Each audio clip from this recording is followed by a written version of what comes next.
What in the world could this all black layer teach us about the saturation in our photographs? Well, I'm about to show you. Working with color, especially saturation, can be a difficult thing to handle in any genre of photography, especially when you're first starting out. Many of us seasoned photographers have been doing this for a while can just look at an image and say, that color is too oversaturated. And the person who produces is like, wait a sec, I like how beautiful that color is. How do you know it's oversaturated? And we just say, well, I can just tell. Is that really helping someone who doesn't understand color? No. I've got this really weird physical thing that happens to me with color. Hear me out. And don't try this at home, please. I did this when I was a kid. As a kid, my brother dared me to take a 9-volt battery and stick both ends on my tongue and see what happens. And I got this kind of jolting shock. Well, that's what happens when I see images that are a little oversaturated. Is that a superpower that I gained from a 9-volt battery as a child? I don't know. But what I can tell you is that when colors in an image are oversaturated, it makes me physically feel something that I don't like. All jokes aside, not everyone has that superhuman ability. So let's take a look at how this works. First, I'm going to show you this technique that I've just developed, and then I'm going to show you why it works and why it can be helpful to you. This will give you data as to how an image is oversaturated, and I think you're really going to appreciate it. So take a look at this image. It doesn't appear as if the colors in the image are oversaturated. At first glance, it might seem as if maybe the greens are a little bit on the saturated side, but our magentas and our blues and our purples and even some of our yellows are not quite there yet. So this technique I've developed, you go down to the adjustment layers, you put a Vibrance Adjustment layer on there. Now we're going to change the blend mode to the Difference blend mode. You should see an all black image. Now, as you move the saturation up, you should start to see colors start to appear here. We might have to look really closely at this, so I'm going to zoom in. You see how blue starts to appear here. The color blue is not important in this case. What is important is seeing what colors are poking through this black layer. Think about this like a mask, okay? When you put a mask on something and you make it all black, the things that you reveal through there with the color white, or even gray for that matter, are the things that are going to receive the effect of whatever it is that you're doing. So in this case, as we increase the saturation, we start to see a color kind of popping towards us. That's not actually the color blue. If we make this the normal blend mode, and then turn this on and off, you can see it's these colors here that are starting to get a little bit oversaturated. I'm going to change that back to the Difference blend mode here, okay? We'll zoom back out. And now if we increase the vibrance, you can also see other colors in the image that are starting to get a little bit more saturated up here in the sky. Changes to the normal blend mode. Congratulations, we have a successfully saturated image, but we have no idea what we just did or what any of that means to get it to this point. So let's take a deeper dive into this. I'm going to use this test image here. First off, we're going to be using the Vibrance Adjustment layer. I have experimented with this with the HSL adjustment layer, and it does not work the same way. Not the same way at all. So we're going to want to use the Vibrance Adjustment layer, okay? With the Vibrance Adjustment layer, we are going to change that to the Difference blend mode. Now, before we talk about vibrance and saturation, the difference between the two, let's talk about the Difference blend mode. In consulting with the helpx.adobe.com blog, which I frequently use anytime I need a detailed explanation about what is happening in Photoshop, the Difference blend mode.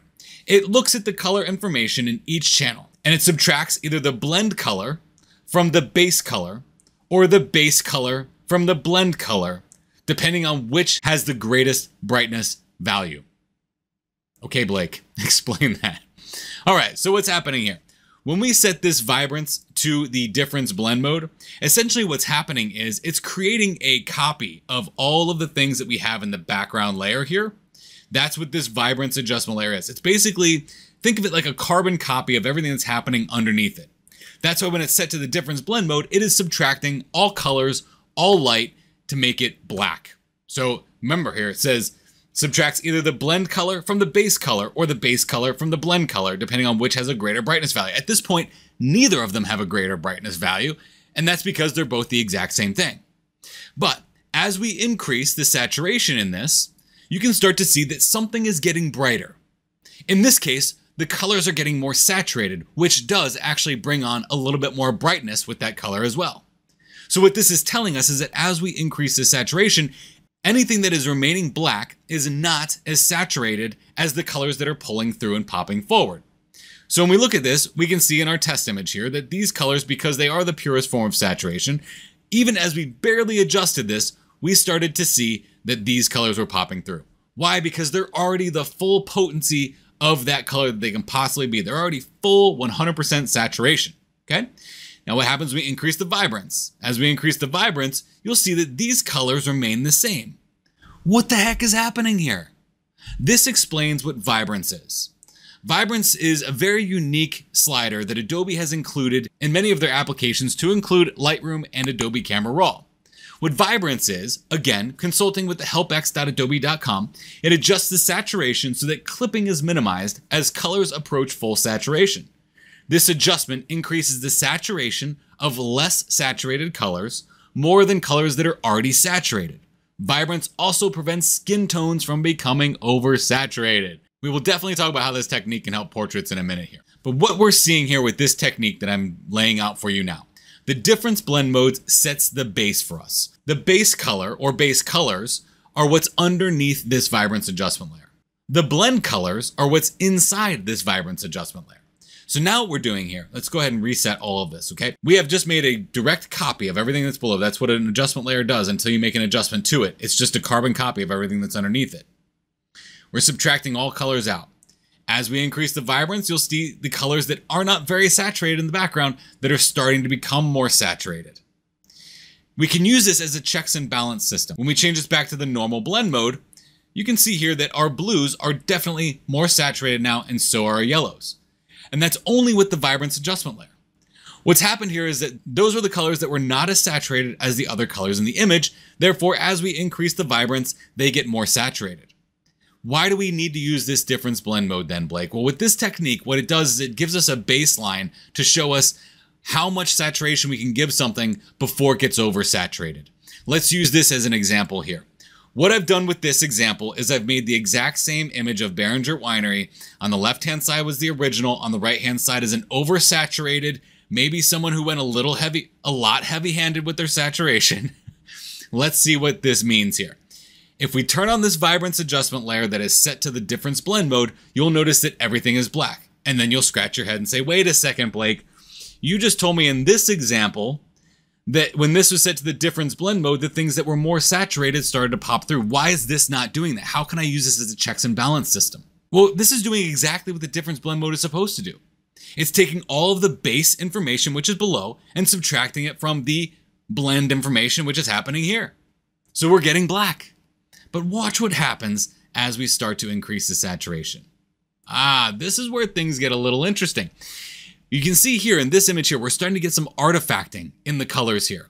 The blue in the foreground, it's not even blue, it's actually the inverse color of that, which is yellow, but that color is starting to get very bright. But in the image on the left, it actually looks okay and almost pure black. If we zoom in here, we can see the difference here between what's happening in this sky area. There's a little bit of haze right here of blue, but then this has a lot, okay? What this is telling us, if we take a look at the normal blend mode on this, change it from difference to normal, is that this is clearly getting oversaturated. Using this method as a base right here, we can see that this image on the right doesn't need this much saturation. So as we increase the saturation on this, if you start to see color poking through, a little bit more than a faint amount of color, that's where you're going to have your stopping point on the saturation level. Now, why I'm moving saturation, not vibrance here?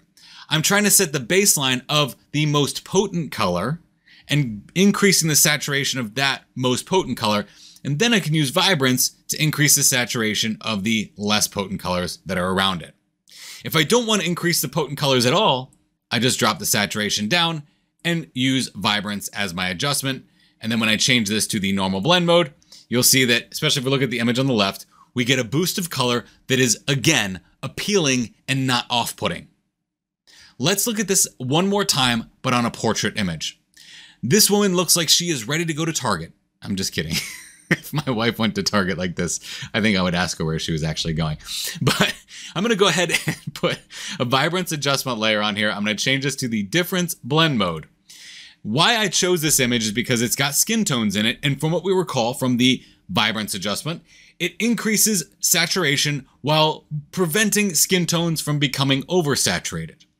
So let's see how this works with the difference blend mode with this checks and balance system that we've created here for increasing our saturation without blowing out our viewers' eyeballs. Okay, so watch what happens as I increase the vibrance. you'll start to see here that we get this faint outline of the face, but what colors are starting to pop through? The colors on her fingernails, the color of her makeup, that is really starting to pop through.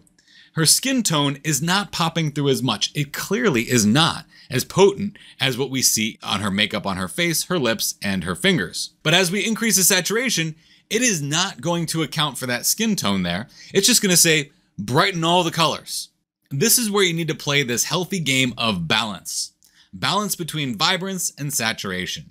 We'll use the saturation adjustment to increase all of the colors equally, regardless of their potency. And we'll use vibrance to only increase those ones that we want to get a little bit more potent, but leave the higher saturated ones, not necessarily alone, but don't have them increase as much. It's kind of like a governor that is set on your most saturated colors in your image. So if we change this to the normal blend mode, you'll see the difference between saturation, how it's boosting all the colors plus the colors in her face, and vibrance, how it's definitely boosting the colors in her face, but it's making sure that the colors that are around her face boost more prominently and more powerfully than the skin tones in her face. But if we move this vibrance up and it only made all of the colors more saturated except for the skin tones, this would look really odd. It would almost make her face look pale and ghostly. So there's a slight amount of boost that is given to skin tones within the vibrance adjustment layer. This technique is incredibly simple and easy. A vibrance adjustment layer with the difference blend mode. That's it. Then as we increase the saturation or increase the vibrance, we can see our colors as they get more saturated. It gives us a checks and balance because we can't always see the colors by themselves getting bright in our face, especially if we sit here and work on it long enough. Those colors will lie to us. Our brain will lie to us and it'll start to make all those colors appear normal. It's not until we walk away and come back that we're like, oh my gosh, what was I thinking? This looks like circus vomit, and I put it on Instagram. I want to prevent you from circus vomit saturated colors. This is a quick, clever technique. Let me show you one more time on this image. Okay, so I'm going to go and add a vibrance adjustment layer. Set this to the difference blend mode.